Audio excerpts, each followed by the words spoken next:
quelques semaines d'absence sur la toile, nous voici de retour pour vous entretenir encore avec ce petit thème. Ce soir, je ne serai pas long, c'est juste 10 minutes d'entretien avec vous. Soyez salués depuis vos positions par les énergies du Tout-Puissant, l'invisible Imana, celui-là qui a plusieurs noms et qui apparaît sous plusieurs aspects. Voilà. Donc ce soir, nous voulons parler de notre événement qui se tiendra les 20, 21 et 22 décembre 2024 ici. Ici à Abidjan, ce sera un très grand événement. C'est notre 3e convention, mais cette fois-ci, elle sera couplée d'une conférence qui verra la participation de grands orateurs qui est beaucoup attendu dans ce pays. Nous avons voulu continuer avec le même thème, le thème qui maintenant fait 3 ans que nous reconduisons le même thème sans jamais pouvoir l'épuiser, à savoir le réveil du midi et ses implications. Alors, quelqu'un dira, qu'est-ce qui explique le choix de ce thème? Alors, nous vous dirons que nous avons choisi le réveil du midi et ses implications parce que, voyez-vous, le monde fonctionne de manière cyclique. Et à chaque tour de cycle, il y a de nouveaux événements qui se passent. Alors, ainsi, vous allez voir que tout le monde parle aujourd'hui de l'ère du Verseau. L'ère du Verseau, après que l'ère des poissons, n'est-ce pas, vient de se terminer. Oui, c'est vrai que quand on dit quoi que c'est terminé, mais vous savez, les ères s'imbriquent les unes dans les autres. Donc, la fin d'une ère n'est pas une date désignée où ça s'arrête spontanément comme ça. Non, ça s'imbrique. Et vous voyez que ça va graduellement en perdant sa force pendant que graduellement, la nouvelle ère prend des forces jusqu'à ce qu'elle s'établisse entièrement. Et donc, l'ère du Verseau, n'est-ce pas, annonce la fin des mensonges, des tromperies, la fin, n'est-ce pas, des ténèbres, de l'obscurantisme et de l'aliénation, de l'endoctrinement religieuse. Et voyez-vous que l'Afrique est le seul continent qui a embrassé toutes les autres religions venant d'ailleurs, sans toutefois, n'est-ce pas, garder sa propre religion, et même bien au contraire, ces autres religions ont amené le peuple africain à renier sa propre identité, à rejeter sa propre culture, à rejeter sa propre spiritualité et à célébrer les autres spiritualités, les autres cultures, même l'éducation étrangère. Alors, nous arrivons à la fin de ces manipulations, d'où le choix du réveil du midi et ses implications. Parce que le midi, pour nous, c'est l'Afrique. Voyez-vous, le midi, c'est l'Afrique. Et l'Afrique a assez dormi, donc après un long sommeil, et elle mérite d'être réveillée. Et le réveil de l'Afrique, maintenant, quand un homme dort longtemps et qu'il se réveille, il ne s'arrête pas seulement au réveil. Quand on se réveille, on se débarbouille. C'est maintenant qu'on doit entrer dans les activités du jour. Donc, vous comprenez d'où les implications. Si l'Afrique se réveille aujourd'hui, réellement, il doit avoir des implications à ce réveil-là. Donc, il y a des choses que l'Afrique doit rejeter. Il y a des choses que l'Afrique aussi doit adopter. Il y a des choses que l'Afrique doit changer. Il y a des choses que l'Afrique doit mettre en place. Voyez-vous, d'où nous appelons les implications de ce réveil-là. Alors, quels sont les objectifs d'une telle rencontre?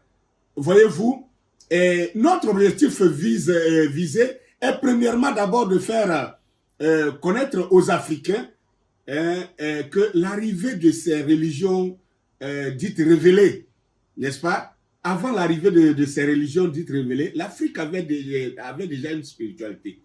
Et ça, j'en veux pour preuve la déclaration du roi Léopold II de Belgique qui, lorsqu'il envoyait les missionnaires catholiques pour venir établir les églises en Afrique, il leur a dit que cette mission à vous être accordée pour aller en Afrique pour apporter l'évangile n'est pas pour évangéliser les Africains, car ayons le courage de le dire, car ils connaissent Dieu. Il dit qu'ils le connaissent déjà, car certains l'invoquent en l'appelant Zambi, Zambé, etc., etc. Donc, il a dit que les Africains connaissaient déjà Dieu. Et ils savaient que voler est mauvais, chercher la femme d'autrui est mauvaise, mentir est mauvais, et que l'Africain avait déjà cette moralité-là, cette haute moralité, l'Africain avait déjà ça. Et l'Africain connaissait déjà Dieu et il l'adorait déjà. Il dit, ayons le courage de le dire, car vous n'irez pas apprendre à ces sauvages à adorer Dieu, car ils le connaissent déjà. Voilà ce qu'il avait dit. Donc, si je m'appuie là-dessus, alors, nous allons comprendre que l'Africain qui connaissait Dieu avant l'arrivée du christianisme, l'islam et le judaïsme, ça veut dire que ces religions-là sont venues, n'est-ce pas, pour nous être, pour certaines, pour ne pas dire toutes, pour nous être imposées par la guerre et par l'épée, il faut le dire. Nos parents avaient des mains coupées et tout ça, d'autres étaient fouettés, des gens ont subi des martyrs pour pouvoir accepter ça. Souvenez-vous du film de Kunta Kinte. Tu t'appelles Toby. Il dit non, je m'appelle Kunta Kinte. Tu t'appelles Toby. Après son baptême, il fallait qu'on lui donne un nouveau nom. Et qu'il change, il adopte la nouvelle culture. Et il a refusé cela. Il voulait rester authentique. Et pour ça, vous savez ce que cela lui a valu. Et ce film a été juste pour montrer un peu comment nos parents ont souffert pour finir par devenir chrétiens, musulmans, judaïstes et tout ça. Et aujourd'hui, nous chérissons ces religions-là comme si cela a été fait dans l'amitié. Non, ça a été fait par imposition. Nos parents sont morts pour ça. Donc, alors, notre objectif dans cette organisation, c'est de rappeler à l'Africain qu'il avait déjà une spiritualité avant l'arrivée des autres. Maintenant, à la fin de ces religions aujourd'hui, qu'est-ce qu'il faut faire? Il faut se rappeler de ce qui a été. Parce que dans la Bible, il est dit que ce qui a été, c'est ce qui sera. Et Dieu ramène ce qui est passé. Donc, quand le cycle se termine, alors la vie reprend par le commencement et pour un nouveau cycle. Alors, maintenant, quelles sont les grandes articulations, quels sont les grands actes de cette rencontre? Alors, je dirais que premièrement, nous voulons rappeler aux Africains que chaque peuple a amorcé son développement, n'est-ce pas, avec sa propre culture, avec sa propre religion ou spiritualité et avec son propre système éducatif.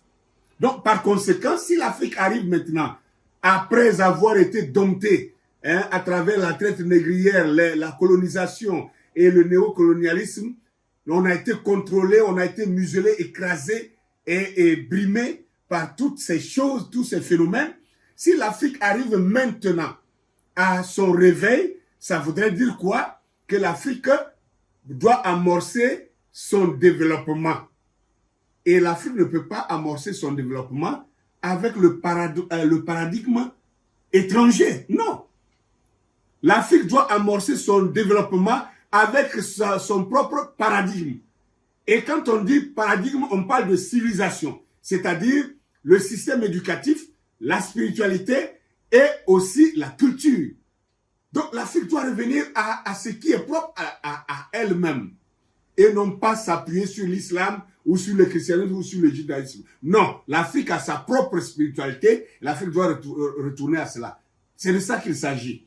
Donc, dans cette rencontre, nous voulons parler un peu de ces choses et je peux vous citer encore quelqu'un, Lord Macaulay, qui était un explorateur anglais des années 1800, il déclare ceci: j'ai voyagé à travers l'Afrique et je n'ai trouvé ni mendiant ni voleur, mais j'ai trouvé un peuple avec une haute moralité. Et il dit, nous ne pouvons pas conquérir ce peuple, nous ne pouvons pas conquérir ce pays, à moins d'avoir brisé sa colonne vertébrale, qui est sa spiritualité, son système éducatif et sa culture.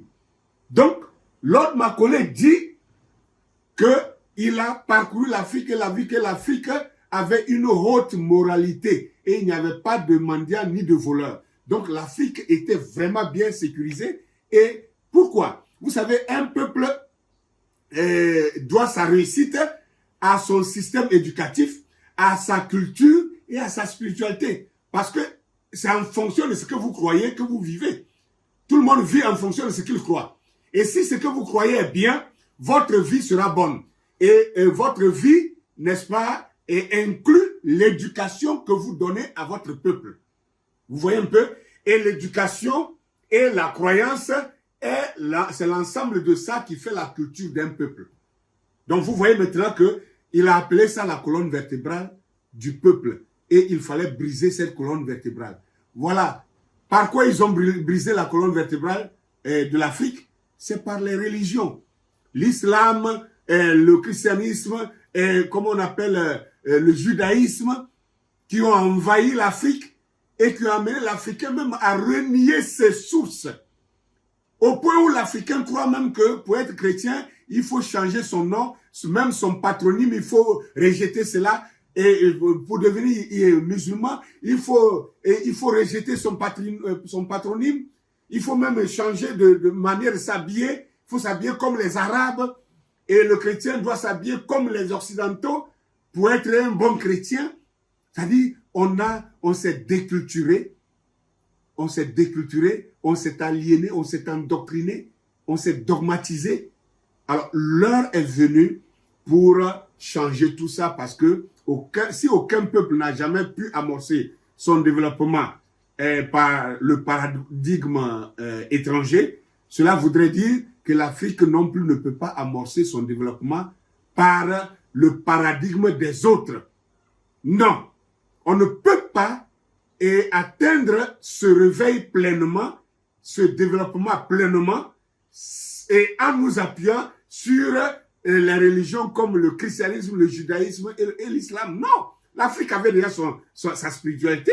C'est sur elle qu'on doit retourner. Et c'est en s'appuyant sur ça que nous pouvons amorcer notre développement africain à l'africaine.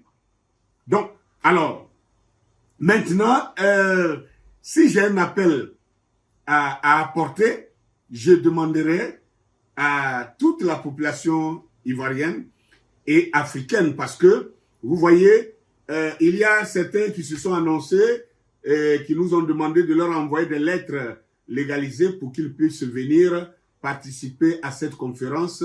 Et des gens nous viennent du Canada, des gens nous viennent de la Belgique, de France, et de la Caroline du Nord, un peu partout et des pays d'Afrique. Donc, notre appel, nous attendons que vous veniez à ce programme qui se tiendra le 20, le 21, 22 décembre. Et c'est ici à Yopougon, Yangon, à Zito, au Carrefour Supermarché. Et donc, la qualité de cette rencontre, c'est surtout les orateurs. Voilà quelqu'un comme le professeur Théophile Obenga. Il a été l'assistant et le compagnon du grand pharaon de la connaissance, Cheikh Anta Diop, ce professeur historien anthropologue qui a tenu tête à tous les historiens, tous les anthropologues du monde entier, je dis bien du monde entier, parce qu'il y avait des Américains, des Canadiens, des Français, des Suisses, des Belges, des Allemands, des Russes, des Japonais et des Coréens, des gens venus de partout, Espagne, Portugal. Tous ces savants-là se sont regroupés au colloque du Caire en 1974 et ils ont fait face à deux Africains, c'est-à-dire le professeur Cheikh Anta Diop et le professeur Théophile Obenga. Et le sujet était de prouver que l'Égypte antique était un peuple négroïde, c'est-à-dire un peuple noir. Et donc, c'est ces deux-là qui ont tenu tête et ils ont vaincu tous ces savants du monde entier. Alors, le professeur Cheikh Anta Diop, paix à son âme, lui, il n'est plus de nos jours, mais le professeur Théophile Obenga est encore vivant, il sera ici à Abidjan, il est l'un des orateurs. Donc la qualité de nos réunions repose sur des gens comme lui et aussi un égyptologue, un anthropologue et écrivain, Roger Sabat, qui nous vient de France, qui est orateur, et aussi l'ingénieur techpreneur Serge Armel Ndjidjou, qui n'est plus à présenter, lui aussi professeur, aussi enseignant d'abord, et quelqu'un, il est coach, il forme la jeunesse africaine à l'entrepreneuriat, et c'est quelqu'un qui a déjà fait la transformation de nos matières premières en produits finis et semi-finis. Donc, il a des techniques pour activer la jeunesse à la création d'entreprises. Donc, aussi, sans oublier Narmer Nzewo, qui est le premier responsable de la librairie Taméry de Paris, qui vient, il sera aussi orateur, non seulement ça, mais il vient avec des centaines de livres qui sont l'un des livres, les livres qu'on ne trouve pas ailleurs, les livres un peu rares, qui sont vendus par cette librairie. Il déplacera un bon nombre de livres qu'il fera l'exposition ici. Donc, vous pouvez vous procurer ces livres-là pendant ces périodes. Donc, vous êtes invités massivement à venir et notre cible, c'est premièrement les intellectuels de ce pays, professeurs à l'université, enseignants par-ci par-là et étudiants et tout le peuple de toutes les couches que vous êtes. Et vous savez, il y a une déclaration honteuse que les gens disent souvent et l'Africain répète souvent sans savoir. Non, si tu veux cacher quelque chose à un Africain, il faut le mettre dans un livre. Mais c'est une insulte. L'heure est venue. L'heure du verseau ne pardonnera pas, hein, n'est-ce pas, l'ignorance. Donc, il est temps que les Africains s'approprient leur propre histoire. Et vous ne pouvez pas le faire si vous ne lisez pas. Donc, il faut venir à ce programme et vous serez très enrichis par les orateurs qui parleront non seulement, mais il y aura des livres à exposer. Le Roger Sabat, c'est un écrivain. Il viendra avec plusieurs de ses livres qu'il a déjà écrits. Et il y a aussi Serge Armel Ndjidjou. Et moi-même, mon deuxième livre sera déjà prêt. Et je crois que vous aurez plus les centaines de livres que la librairie Taméry aura à exposer pendant ces 3 jours. Venez massivement, nous vous attendons pour ce programme qui sera inédit. Vraiment, c'était ça mon message de ce soir et je vous prie de partager ce message massivement, partagez ce message grandement et vraiment préparez-vous pour venir à ce programme, vous ne serez pas déçus. Merci aussi pour ceux qui veulent nous soutenir, que ce soit financièrement ou autre. Alors vous pouvez nous aider en nous contactant par ces numéros qui défilent au bas de votre petit écran. Merci infiniment de m'avoir écouté ce soir et que les énergies du grand Dieu, le Tout-Puissant qui a fait les cieux et la terre et tout ce qui existe, l'invisible, l'inconnu, mais qui nous diffuse ces énergies tous les jours, que sa paix soit avec tous, que sa grâce soit avec tous. Et nous vous souhaitons une bonne soirée dans vos différentes maisons. C'était l'ouragan du midi avec le docteur Ake Dieudonné. Merci.